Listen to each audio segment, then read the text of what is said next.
नमस्कार मित्रांनो, मी तुमचं स्वागत करत आहे आपल्या नवीन चॅनलमध्ये, ज्याचं नाव आहे मराठी अपडेट. CTET 2026चे ॲडमिट कार्ड जारी झालेले आहे. तर यासाठी काय करावे लागणार आहे हे तुम्हाला मी सांगणार आहे.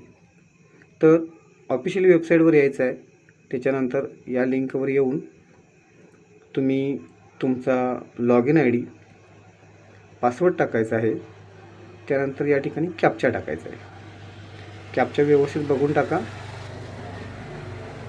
कॅप्चा टाकल्यानंतर या चेक्स बॉक्सला क्लिक करायचं आहे आणि सबमिट या बटनावर क्लिक करायचं आहे. सबमिट या बटनावर क्लिक केल्यानंतर तुम्हाला असं ॲडमिट कार्ड डिरेक्टली तुमचं ओपन होऊन जाईल.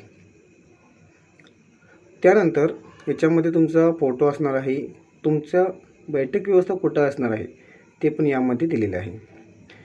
थोडंसं तुम्ही खाली स्क्रॉल डाऊन केलं की खाली प्रिंटचा ऑप्शन आहे.